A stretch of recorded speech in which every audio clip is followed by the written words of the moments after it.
Next topic is current assets. चलिए current assets का second category है। Current assets are those assets which are meant for sale और which the management would want to convert into cash within 1 year. As such, these assets are also termed as short-lived or active assets. चलिए देखिए current assets क्या होते हैं।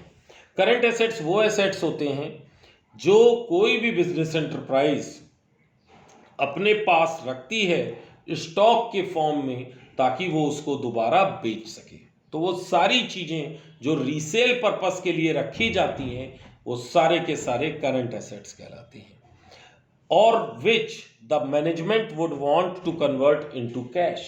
और वो सारे assets जो मैनेजमेंट अगर जब चाहे तब उसको बेच करके कैश में कन्वर्ट कर ले और ये with in a very short period of time यानी कि 1 साल में अगर उसको कैश में कन्वर्ट कर लिया जाता है तो वो सभी करंट एसेट्स कहलाती हैं। इन एसेट्स का दूसरा नाम शॉर्ट लिव्ड एसेट्स और एक्टिव एसेट्स भी कहा जाता है। चलिए एक एग्जांपल है देते हैं। Debtors are expected to be converted into cash within a very reasonable short period. देखिए what is the meaning of debtor. चलिए ये डेटर्स टर्म है, हम इसको जरा सा 2 मिनट दीजिए, मैं इसको एक्सप्लेन कर दूं ताकि आगे पूरे क्लास 11 12th जब कभी भी आप डेटर्स शब्द सुने तो आप ये समझ सकें कि डेटर्स का मतलब क्या होता है। देखिए डेटर्स वो लोग होते हैं बिजनेस में जिनको हम उधार पे गुड्स सोल्ड करते हैं, कलेक्टिवली उसको हम मिल करके क्या कहलाता है, डेटर्स। फॉर एग्जाम्पल कोई एक ऑर्गेनाइजेशन है, उसके 5 क्लाइंट हैं, राम, श्याम, मोहन, गीता और सीता। इन पांचों को कंपनी ने किसी को 5,000 किसी को 10,000 ऐसे गुड्स क्रेडिट यानी कि उधार पर बेचे। तो ये सब लोग मिल करके अलग अलग इनका बुक्स ऑफ अकाउंट्स में नाम नहीं आएगा, हम इन पांचों को कलेक्टिवली अमाउंट को टोटल कर देंगे कि जितने भी गुड्स हमने क्रेडिट पे सोल्ड किए हैं और कलेक्टिवली हम इनको क्या नाम से जानेंगे, डेटर्स। इसको आप ऐसे भी समझ सकते हैं कि डेटर्स एक तरीके का वो नाम है जो एक ग्रुप ऑफ पर्संस को रिप्रेजेंट करता है। सेकंड है स्टॉक इज कंटिन्यूअसली सोल्ड। देखिए जो मैंने अभी पहले भी आपको बताया कि स्टॉक वो चीज होती है जो गुड्स हम रीसेल पर्पस के लिए अपने पास इकट्ठा करके रखते हैं, उसको हम स्टॉक कहते हैं। Bills receivable converted into cash. देखिए ये बिल्स रिसीवेबल का कॉन्सेप्ट मैं आपको यहां नहीं क्लियर करूंगा, जब इसका पूरा एक चैप्टर है तो हम उस जगह पर इसको करेंगे। तो क्लियर हो गया, current assets are those assets which are converted into a cash very short period of time and that period of time is 1 year. Next one is third topic of classification of assets is liquid assets.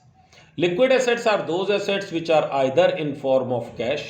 देखिए liquid assets वो होते हैं या तो जो खुद ही form में होते हैं कैश के, और या तो वो भी एसेट्स होते हैं जिनको हम क्विकली बहुत जल्दी, यहाँ क्विकली का मतलब है तुरंत, बहुत ज़्यादा दिन नहीं, 2 4 5 दिनों में हम कैश में कन्वर्ट करा लें। जैसे हमारे पास जो कैश है ये सबसे ज़्यादा लिक्विड एसेट्स हैं। अगर कोई बिल्स हमारे पास पड़े हैं किसी दूसरे से जो हमें पैसा लेना है, शॉर्ट टर्म इन्वेस्टमेंट है जिनको हम बेच करके तुरंत कैश में कन्वर्ट करा सकते हैं, वो भी डेटर्स हैं जो 10-15 दिनों में हमारा पैसा दे देंगे। एक्रूड इनकम है यानी कि वो इनकम है जो अभी हमको अर्न तो कर लिए लेकिन मिली नहीं है और हमको बहुत जल्दी मिल जाएगी। तो ये सब क्या कहलाते हैं, ये सब हमारे लिए लिक्विड एसेट्स हैं। चलिए next topic is wasting assets. देखिए wasting assets are those assets which are consumed throughout being worked. देखिए वेस्टिंग एसेट्स वो एसेट्स होते हैं जो हम कंज्यूम करते हैं, काम यूज करते हैं, जैसे माइंस। देखिए जब तक वेस्टिंग एसेट्स नॉर्मली जमीन के नीचे जो भी एसेट्स हमको मिलते हैं खनिज मात्रा के रूप में, वो हमारे लिए एसेट्स हैं, ठीक है। और ये हम धीरे धीरे करके जमीन के नीचे से निकालते हैं, जैसे कोयला हो गया, ऑयल हो गया, गैस हो गया, ये सब क्या है हमारे लिए, आयरन और ओर हो गया, ये सब हमारे लिए वेस्टिंग एसेट्स हैं। देखिए द माइंस, एग्जांपल्स देखिए, the mines become valueless or oil wells have the same characteristics of wasting assets. क्योंकि देखिए ये जो ऑयल्स हैं, माइंस हैं, ये सब चीज़ें जब वैल्यूलेस कब हो जाती हैं, जब हम इसको ज़मीन के नीचे से पूरा निकाल करके उसका यूज़ कर लेते हैं, ख़त्म कर लेते हैं, एग्जॉस्ट कर देते हैं, या जब उनका टाइम भी ख़त्म हो जाता है, तो ऐसी चीज़ें हमारी क्या कहलाती हैं? तो ये सब चीज़ें हमारे लिए वेस्टिंग एसेट्स कहलाती हैं। अब लास्ट है इसका, वेस्टिंग एसेट्स के बाद है फिक्टिशियस एसेट्स और nominal assets. These are assets, fictitious assets which cannot be realized into cash. Fictitious assets, ये बहुत से बच्चे कंफ्यूज रहते हैं। फिक्टिशियस एसेट्स क्या है?